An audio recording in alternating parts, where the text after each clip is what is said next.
Hello, neighbor. This Thanksgiving, It's a beautiful day in this neighborhood, a beautiful day for a neighbor. Please won't you be my neighbor? it only takes one person We are trying to give the world positive ways of dealing with their feelings. Yeah? Like what? to inspire a world of kindness. There are many things you can do. Based on the true story of the friendship between Mr. Rogers and a cynical journalist. You love broken people like me. Sometimes we have to ask for help, and that's okay. Starring Tom Hanks and Matthew Rhys. I think the best thing we can do is to let people know that each one of them is precious. A Beautiful Day in the Neighborhood. Rated PG. Parental guidance suggested.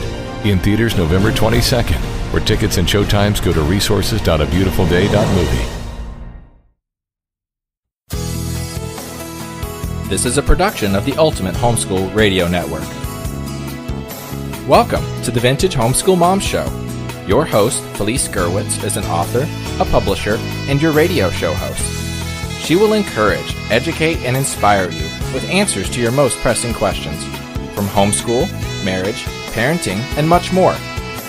Felice loves to equip moms to live a Christian life because every moment counts.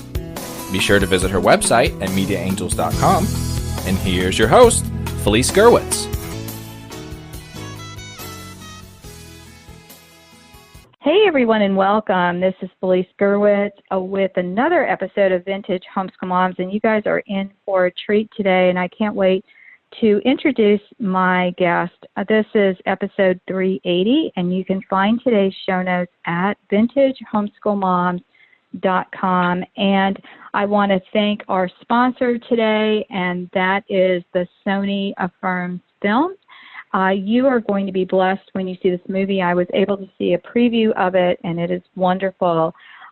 They are a sponsor, A Beautiful Day in the Neighborhood, with Tom Hanks, who portrays Mr. Rogers in this timely story of kindness triumphing over cynicism. This is based on a true story of a real-life friendship between Fred Rogers and a journalist.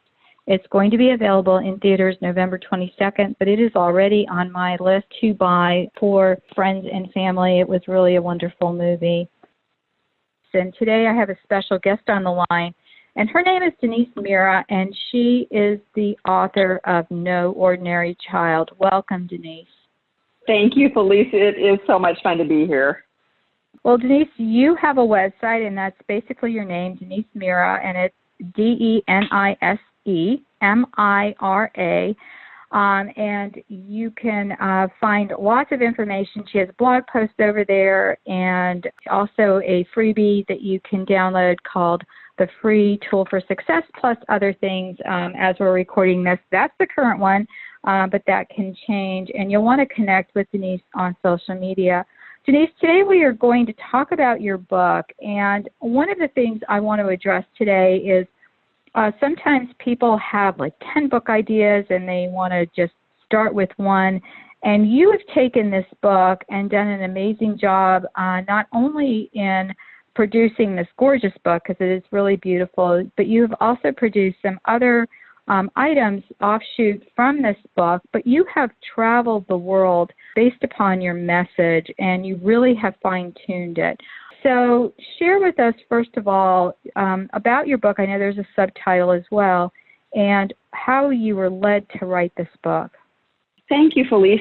You know, my book is called No Ordinary Child, Unlocking the Leader Within Your Child. And the No Ordinary Child is based on that passage where, you know, when Moses was born to Amram and Jochabed, it was not the time to be having babies. If you remember right, the soldiers were bearing down on them, the babies were being thrown in the Nile, and here they found themselves pregnant, and they didn't freak out. They trusted God, and when they looked upon Moses, they saw that he was no ordinary child, and that rung true in my heart for decades, and I really felt at the time, I didn't set out to write a book. I set out to build men. I had 5 sons. I was never going to have kids. I was never going to get married. I was going to have a career. Gloria Steinem had won me over. And I came into a relationship with Jesus as a teenager. and just radically born again. And just, I was married at 18, 6 months out of high school, and the babies began to come one after another. And we had 5 sons. And along the way, I would journal. I just pour out my heart to God because I see every child as such a dynamic force in the earth if we will attend to these children, these precious blessings, these rare, unique individuals with all of our soul and with all of our prayer and might. And homeschooling, I didn't know what homeschooling was, but I knew I didn't want to trust these kids with somebody else. I knew I had to have my handprints all over them. I had to disciple them. I had to make sure that I safely guided them to their destiny. And that was just so in my heart. And so as I just began to journal, and my husband and I pastored many churches, and it seemed like whenever I was asked to speak, it always came around to children, because I know without a shadow of a doubt that the hand that rocks the cradle absolutely rocks the world, transforms the world, impacts the world. I believe that parents are the superheroes of our culture, because it's not the CEOs and boardrooms voting that make the difference. It's not those in high places. It is those who parent the individuals that make the decisions that impact our world. And right now, I've got 5 sons who are changing the world every day, and they are the best multi-level marketing scheme that God could have ever had devised for me, because now they're doing His work in the earth, in the secular realm, behind the scenes. They are His missionaries out there, His ambassadors, changing the world. And so, in a nutshell, I believe that every child has this dynamic potential, this inestimable potential. And parents, you're thinking too small. You just are, because we all do. But God doesn't think small. He thinks big, and He wants to do immeasurably more than we could ask or think or hope. Are you kidding me?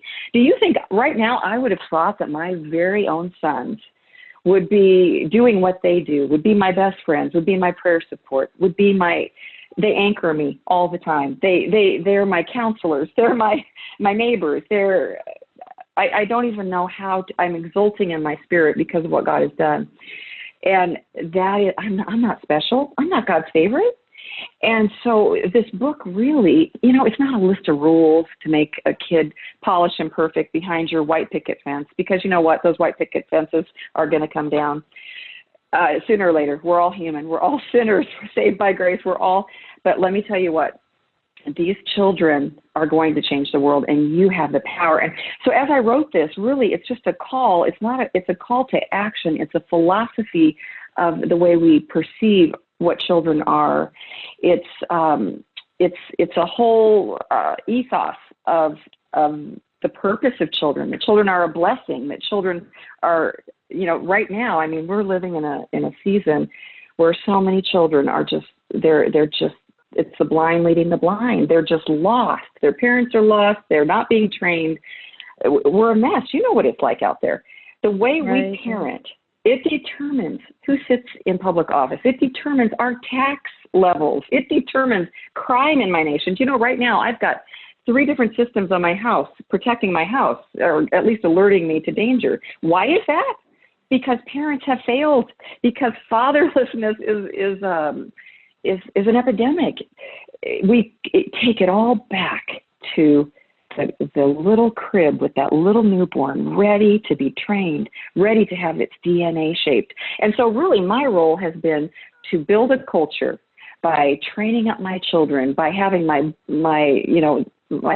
children around me, by being the primary force of impact, my husband and I, in their lives, to not only teach them, but to lead by example. And far from perfect. Anything you see is by God's grace, but we've got to respond to His call. We've got to take this thing seriously. We've got to stop chasing the dollar bill. We've got to get back to the basics of what's important. And so No Ordinary Child really is just my heart on paper.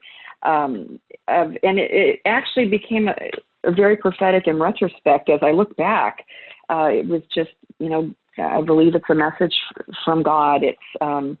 and it's worked for me, and it's worked for thousands of families. I get wonderful letters of testimony about the transformational power of the message, because it's God's message. So much of this, it's scripture after scripture, and how to practically apply that.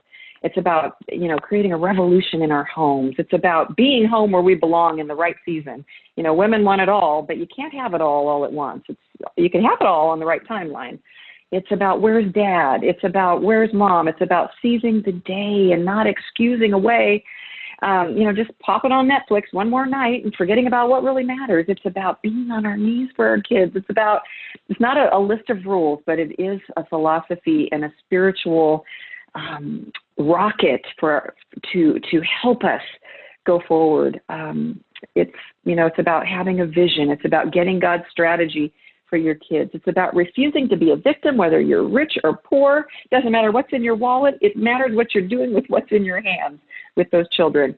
And it's my passion. You open the door and Elise, I can't shut up about it, because I know this without a shadow of a doubt. And now here I am, a grandmother, and my kids are homeschooling their children. You've got to be kidding me. This stuff works. But it's not working. Normal Christian parenting isn't cutting it. You can't live out of your promise box with bedtime prayers and expect to raise giants. You've got to. It takes a lot. But you know what? It's the greatest joy of my life. The greatest joy of my life. And it's not perfect, but I just go back to Jesus and I keep showing up. And I know that, I'm an imperfect woman with imperfect children living in a broken world, but I serve a mighty God, and he answers prayer, and he's faithful. And blessed is she who believed what the Lord had showed her would take place, according to Luke. And, that is my heart. You believe, Mama. You believe, Daddy. You implement your faith with action every single day. You cannot lose. You're doomed to succeed. There are hard days. There are twists and turns and unhappy surprises. And, we have to go through lots of seasons. We have to hang tough through the hard spots. We have, your kids get to be about 14 and you're like, where did you come from? And what did you do with my sweet little son or daughter? I'm telling you, you got to hold fast. You got to stay in prayer. Felice, you're a prayer warrior. You know this. But I tell you what, God has on my knees. And that's right. Where else can we be? Everybody I interviewed, how did you raise kids like this? It was always back to prayer, always back to prayer. And so I think I just have such a passion to inspire parents to believe, to open their eyes to see the truth, because the world is just so distracting, and it's so discouraging and so distressing.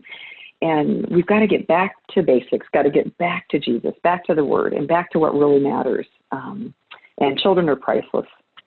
Fertility is priceless. I could go on and on all day, but that is really my book. And then I've gone ahead and, of course, done an ebook and an audiobook, and I just write continually on children, and I send out encouraging messages that are just from my heart before God to encourage parents that want to receive these messages. And I just try to walk through doors that God opens for me to encourage mamas, whether it's my neighbor, whether it's a homeschool co-op, whether it's a conference, doesn't matter. I'm so there because I so believe, and I want to hold mama's hands and just pull them forward like others did for me back in that day, And you've traveled all over speaking about the book. How did that happen? It's interesting because as a pastor's wife, and my husband and I, we were always involved in pastoring other pastors and leadership training. That was just something God had us doing. And if I was asked to speak, I would speak on children, and then people would just say, hey, do you have a book? And I thought, you know what, after I heard that enough times, I thought I need to take my journals and turn them into a book. And so consequently, I found the perfect editor and copyright and layout and all the rest of it. And that was a kind of a mammoth task, but, cause you're searching for the right one. Everybody's got a shingle out these days, but I was led, and actually my cover was quite controversial. I was told I would lose 25% of my readers because the baby has a tattoo. And I said, you know what? This is out of the box. This is not about religion. This is not about rules. This is not about perfect, polished, airbrushed Christian living. This is real, raw, and relatable. And this is I just believe that we got to do it this way. And so basically then the homeschooling movement, even though I was speaking mostly to churches and church organizations and leadership conferences, HSLDA got a copy of the book, and then they began to interview me, and the homeschooling doors began to fly open. And I think because homeschoolers have already crossed that bridge of, okay, I'm going to die daily, and I'm going to train up these kids, right. and I'm going to teach them English and math, and they don't have to weigh up how much the price they're willing to pay.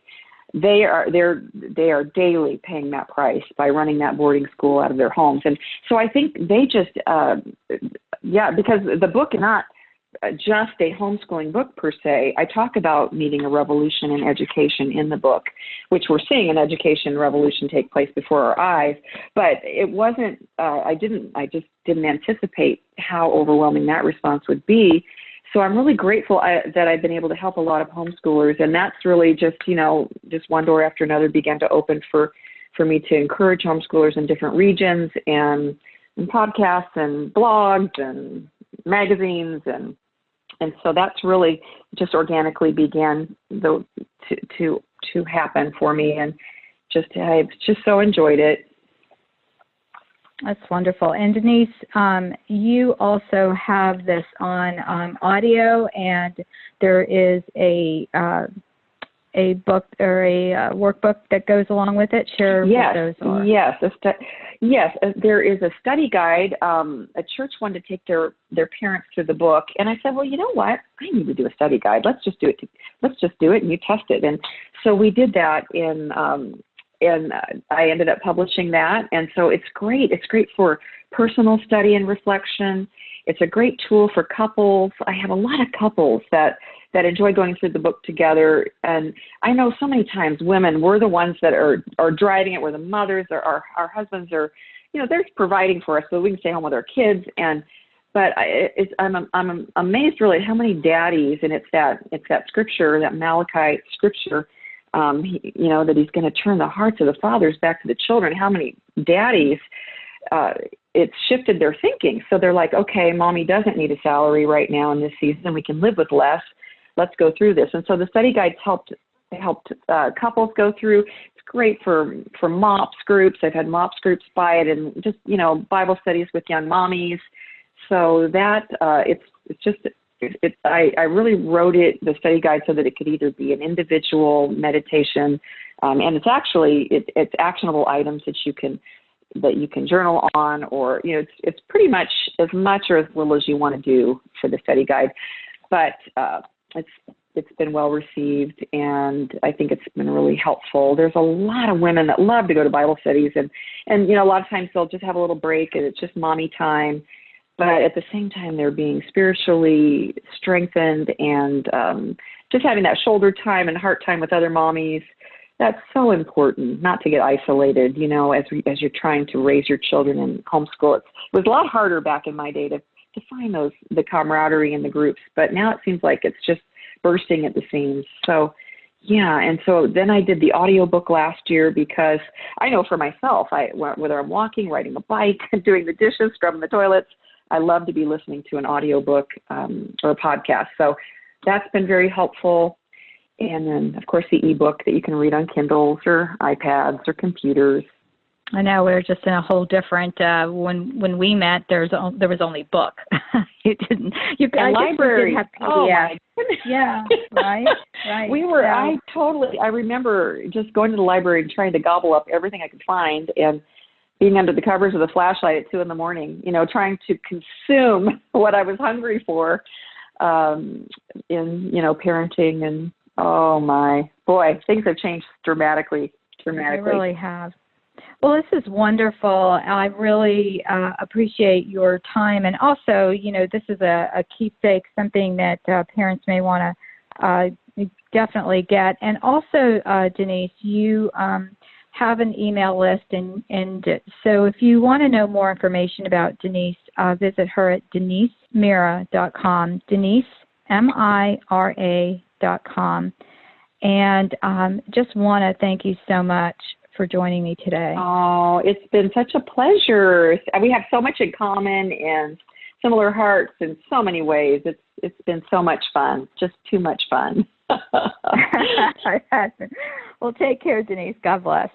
Thank you. You too, Felice. Bye-bye now.